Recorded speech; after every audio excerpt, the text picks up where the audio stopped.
Hi, I'm Hayley Victoria and welcome back to my crime and policing channel. In today's session, we're going to be looking at different routes into policing.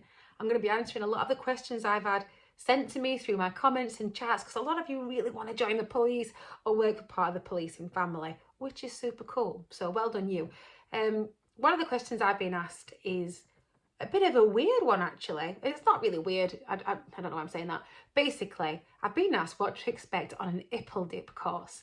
Now then, there aren't many forces running the IPLDP anymore, and that's your initial police learning development programme, whatever it's called. I should know that. I taught on it for about 4 years back when I worked for South Yorkshire Police. But, and here's the big but, not many forces use it, like I've mentioned. And those that do, I know that Derbyshire Constabulary have had their books open recently for it, because some of my ex-students are on there. And yeah, so those of you that are on that now, you're kind of the rarity, because most people now through that, the PEQF, the new stuff, so your police and education qualification framework, are doing the PCDAs, they are doing the PPDs, the DHEP, all these different ways into policing. The IPLDP has kind of been phased out across most of the 43 forces in the UK. However, those of you still on the IPLDP, this is what you can expect. So your IPLDP course, the initial police training bit, it runs for about between 16 and 20 weeks, and that depends on public holidays and things like that. If your cohort runs through Christmas or something like that, and bank holidays, you might find that you do a little bit longer. If you don't have any of those things, it's a little bit less. But you have the same structured curriculum throughout. It starts with the really basic stuff. So your first week, you'll be doing your attestation, where you have to stand in front of a magistrate and some senior officers and promise that you're going to be good and you're not going to be a bad egg. And you'll get all the, I'll put the text in the comments actually so you can have a look at that. I have done a podcast on the attestation so you can practice along to it. But anyway, yeah, so your IPLDP, you'll start off your attest. Generally in your first week, you'll still have like a bit of a parade thing at the end, a celebration at the end of your training, which is lovely because you get free sandwiches if you're at South Yorkshire. Don't invite everywhere else. In your first week, you'll get your uniform as well. It's really important that you look after that and take pride in it. A big thing in IPLDP is making sure that you have high standards.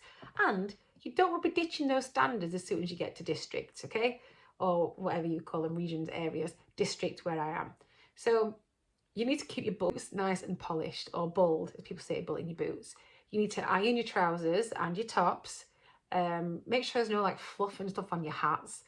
Make sure you turned out well, because you are a product of that institution that's training you. So if you're leaving where your training centre is, whether that's Ripley or Robert Dyson House, wherever it is, and if you look like a sack of taters, that's a direct reflection of the training school, and they will not like that. So you need to make sure you turned out well when you leave training. What happens after training? You have 2 years probation where you've got to be good. And then after your 2 years, when you're not safe and lawful to be out policing and all this kind of stuff, then you'll get a pay rise, which is nice. And you can start applying for different specialisms and things. You might decide after your first 2 years, which will be on response generally, that you want to then go into traffic or CID or any other kind of specialist unit. And that's when you can start applying for those. I know some people who've come out of training, I'm very proud of them by the way, come out of training and done the 2 years probation, and then they've gone to become sergeants quite quickly, or they have got awards for Student Officer of the Year. I know a few of you watch these channels, and so a few of you have got that, so well done and thank you. And some of you are in traffic and things like that. You really are flying, which is brilliant. And one thing I always say to students when they come out of training, whatever it is you're doing, when you get to district or when you get into wherever you are policing, it's quite easy to become kind of like, get influenced by some of the more cynical members of a squad. So in your policing team, when you go out to your areas, you'll be on a group, a duty group of generally supposed to be about 12 people. There's never always that, someone's always sick or whatever. About 12 police officers, you have a couple of sergeants and an inspector. And yeah, not everybody on that team will be raring to go and proactive all the time. There'll be some people on there, and it's just how it happens, I'm afraid, who have become a little bit jaded, I'd say, and they can be quite cynical. Not every team, by the way, it's just what we've noticed. And those people can influence the new recruits, and it's up to you whether you listen to that and go down there with them, or whether you think, you know, actually, I'm going to stay up here. So when you leave police training, it's either you can fly up to the top if you want to, you put the work in and you dedicate yourself, you can quite quickly climb up that ladder. If, however, you take your foot off and decide you can't really be bothered, it's a quick descent. And then you're just going to be in that little cycle of bitterness.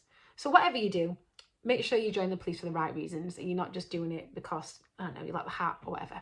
All right, so that's your IPLDP programme. So just to recap on that without all the rambling, it's about 16 weeks, a little bit give or take either side of your initial training period. And that is where you do all your core curriculum. You'll start, like I said, on your ethics, attestation, your basics of policing. Then you'll gradually move up the ladder of difficulty in terms of what you're expected to do when you get out of district. So you'll start off, like I said, basic stuff, ethics, values, the kind of things, Peelian principles that underline policing all the way through. Then you'll start picking up crime stuff. You'll start looking at the Theft Act. That'll then develop again and evolve into burglary, then up to robbery. And you will generally build up your knowledge over the time. So throughout the course, there will be every few weeks you'll have a bit of a practical, and that's just to assess your knowledge of the stuff you've done so far.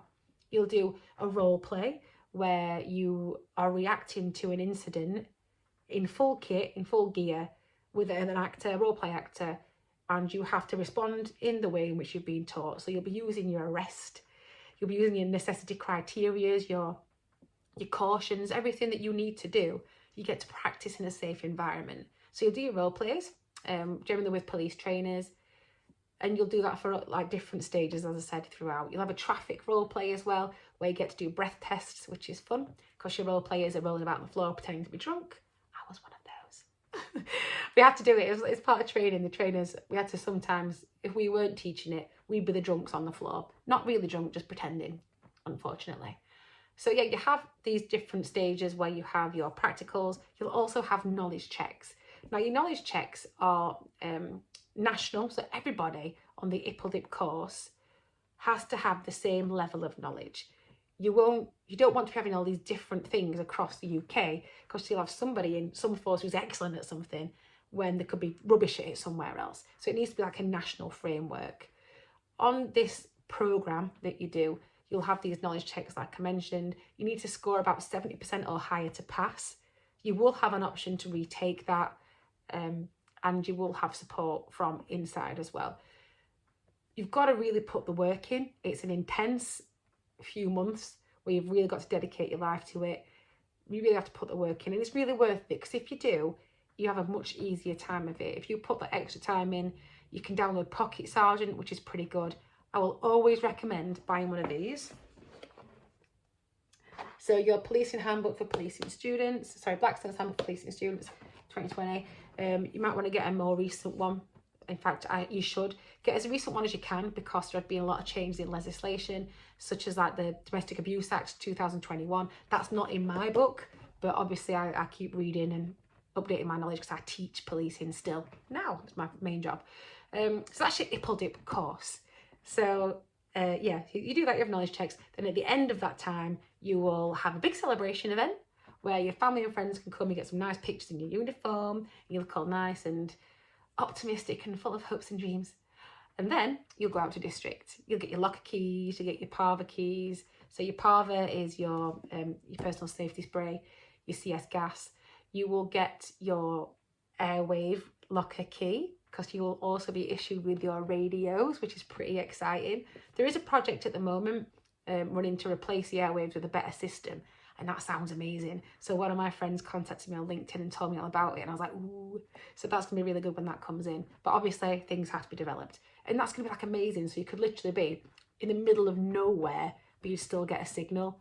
That's just amazing. And your system, the airwave system, will override everything else. So you'll get a clear connection. It just sounds perfect. I can't wait for it to be developed. Yeah, so get your airwaves, you get your locker keys. So when you go to district, you can put all your stuff in your locker, keep them clean, they will get checked, and keep them professional. when you get to district, you will have trays in your little duty rooms. So where you go, you'll be rolling on and off all the time.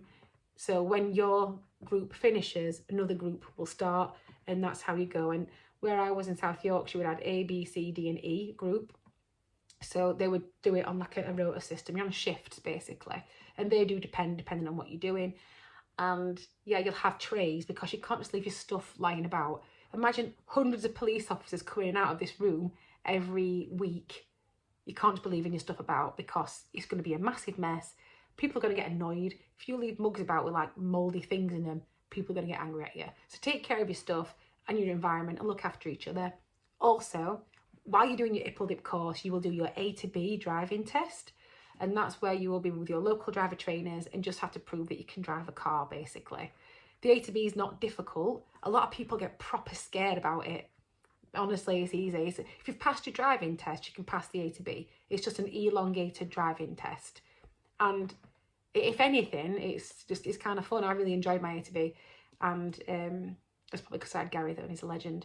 So anyway, yeah, your A to B test while you're in training. You will then obviously go and do further driver training as your career develops. So you can do like responding and all this kind of stuff.